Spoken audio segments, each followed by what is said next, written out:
Pasukan bola sepak kebangsaan Indonesia merupakan pasukan yang mewakili negara Indonesia di kejohanan bola sepak antarabangsa. Ianya dikawal oleh Persatuan Bola Sepak Indonesia. Pasukan Indonesia merupakan pasukan pertama dari Asia yang layak beraksi di Piala Dunia pada tahun 1938. Semalam guys, Timnas Indonesia berhasil meraih kemenangan mengalahkan Timnas Turkmenistan dengan skor 2-0.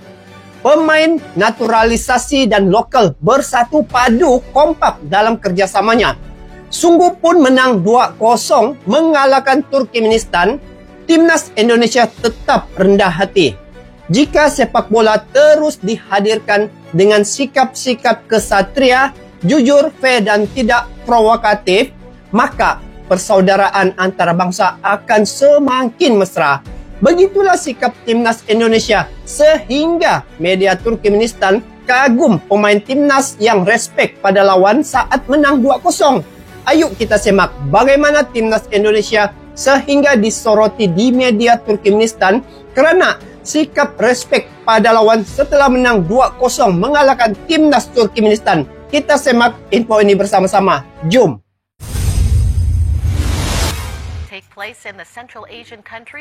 Media Turkmenistan kagumi sikap respek pemain Indonesia.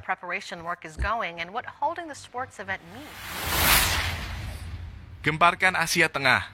Media Turkmenistan Arirang News kagumi sikap respek yang ditunjukkan pemain Indonesia yang berhasil mengalahkan Turkmenistan di laga uji coba bertajuk FIFA Matchday September 2023. Menurut media yang berbasis Asgaba tersebut, para pemain Indonesia sangat menghormati lawan dan tidak tinggi hati meskipun berhasil memenangi pertandingan. Tim Indonesia sangat menghormati pemain Turkmenistan, mereka tuan rumah yang baik, bunyi pernyataan Arirang dalam artikel terbaru mereka, Sabtu 9 September 2023. Mereka tidak bersikap sombong dan tinggi hati meskipun berhasil memenangkan laga, imbuhnya. Apa yang ditunjukkan pemain Indonesia kepada pemain Turkmenistan patut untuk dicontoh negara lain, sambung Arirang News. Pada laga tersebut, Garuda menang dengan skor 2-0. Timnas Indonesia berhasil unggul di laga ini berkat gol Dendi Sulistiawan di babak pertama dan Egy Maulana Fikri di masa injury time. Usai laga, para pemain Indonesia menyambut kemenangan tersebut dengan sukacita. Di sisi lain, para pemain Turkmenistan tampak meratapi kekalahan yang diderita dari tuan rumah Indonesia.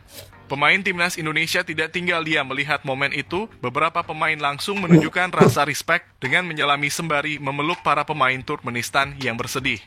Bahkan bukan hanya itu saja yang bikin pecinta sepak bola Indonesia bangga. Sebab usai laga-laga pelatih Turkmenistan, Mergen Orasov juga memuji permainan Timnas Indonesia. Begini katanya, Indonesia bermain bagus, saya puas melihat pertandingan hari ini, semoga ada kesempatan untuk bermain kembali, ujarnya saat konferensi pers usai pertandingan di Stadion GBT Surabaya Jumat malam. Mergen mengatakan pihaknya sebenarnya sudah menganalisa pertandingan Indonesia versus Argentina saat FIFA Matchday 19 Juni lalu. Menurutnya, tim asuhan Shin Tae-yong mampu bermain bagus dan memberi perlawanan sengit kepada tim Tango yang berstatus juara dunia. Saat melawan Argentina dan pertandingan cukup bagus, mereka memiliki pelatih yang bagus, ucapnya. Pemain-pemain Timnas Indonesia, kata Mergen, juga memiliki kualitas yang bagus, serta menjadi ancaman berbahaya bagi tim-tim lain. Tim Indonesia punya pemain dan pelatih yang bagus dan terorganisasi dengan bagus, katanya. Meski demikian, Mergen memastikan kekalahan yang diterima Turkmenistan akan digunakan mereka untuk belajar.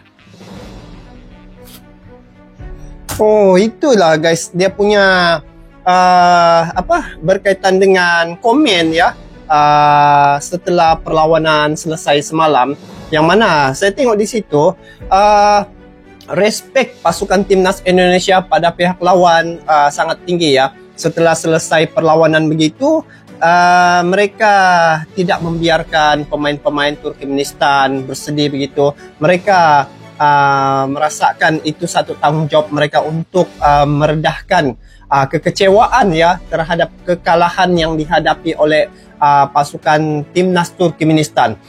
Ini salah satu yang boleh diambil contoh ya, bagaimana sikap Timnas Indonesia yang begitu respek terhadap pihak lawan. Kalau saya tengok sepanjang perlawanan semalam, tidak ada satu pun yang berlaku seperti yang berlaku di Vietnam begitu kan, pihak lawan yang sentiasa berbaku hantam begitu. Mereka masing-masing profesional ya, pasukan Turkmenistan juga pasukan timnas Indonesia, mereka bermain dengan smart. Dan ini adalah kombinasi yang saya tengok sangat mantap, di mana pasukan senior ini yang dibentuk oleh Sintayong, ini satu kombinasi yang sangat baik, dan juga hasil daripada kombinasi ini mereka dapat kesepahaman yang begitu padu. Bayangkan banyak peluang-peluang yang diperolehi ya oleh pasukan timnas Indonesia, dan yang bertahannya apabila Indonesia dapat mengawal dia punya tiang gawang ya daripada sebarang bentuk jaringan yang dilakukan oleh Turkmenistan. Jadi sikap seumpama inilah yang sepatutnya perlu dicontohi, sikap respek terhadap pihak lawan, walaupun menang tetapi tidak berselebrasi berlebihan. Jadi atas kemenangan 2-0 itu Indonesia tidak membuat selebrasi yang berlebihan sehingga akan seperti yang telah dilakukan oleh pihak lawan sebelum-sebelum ini kan. Kalian pun mungkin pernah nampak bagaimana selebrasi yang berlebihan oleh pihak lawan yang menyebabkan pihak yang kalah itu terasa hati. Sebenarnya sukan ini adalah satu medium ya untuk mempereratkan hubungan sesama negara. Kalau diguna dengan cara yang baik ya, dengan sikap jujur, amanah dan juga tidak provokatif, maka ia akan berlangsung dengan baik dan juga akan menghasilkan satu sikap yang boleh dijadikan contoh ya, sekiranya itu berlaku dalam keadaan yang baik. Nah, jadi walau bagaimanapun yang saya lihat gabungan antara pemain lokal dan juga naturalisasi ini satu gabungan yang mantap tau. Sebab walaupun mereka jarang ya bertemu di timnas nasional, tetapi dengan kebolehan yang ada pada Sintayong, yaitu pelatih timnas Indonesia saat ini, dengan kebolehannya dia dapat membentuk pasukan itu dengan mantap, dan kombinasi antara mereka dapat diserap ya.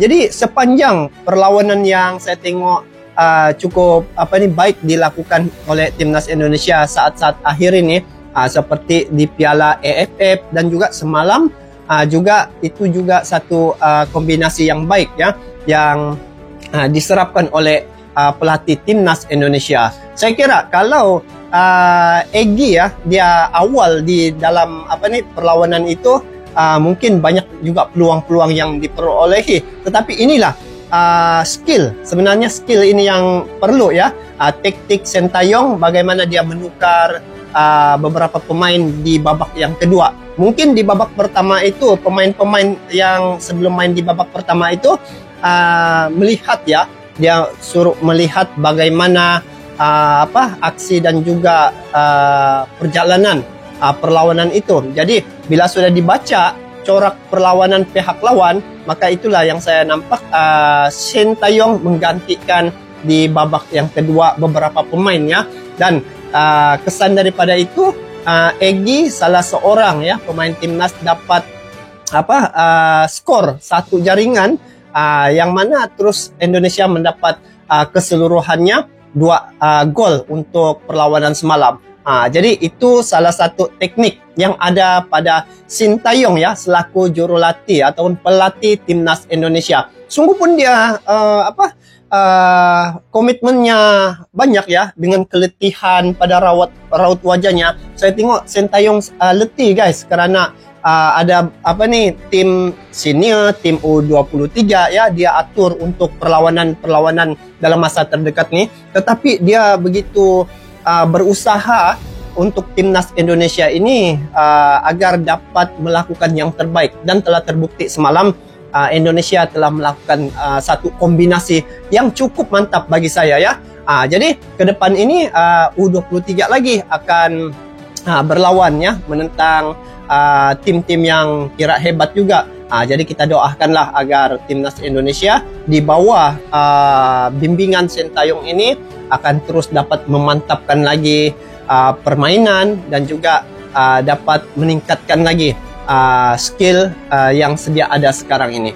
Jadi guys, apapun untuk kali ini, itulah apabila sikap selebrasi yang tidak berlebihan, yang menghormati pihak lawan walaupun timnas Indonesia sudah menang, tetapi inilah satu contoh yang perlu diikuti.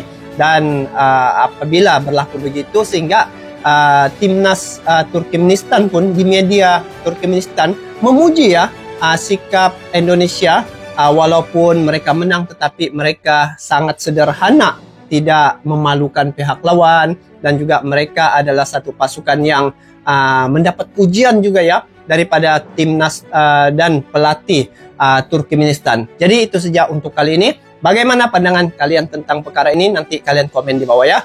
Jadi sampai jumpa lagi. Assalamualaikum warahmatullahi wabarakatuh. Bye-bye.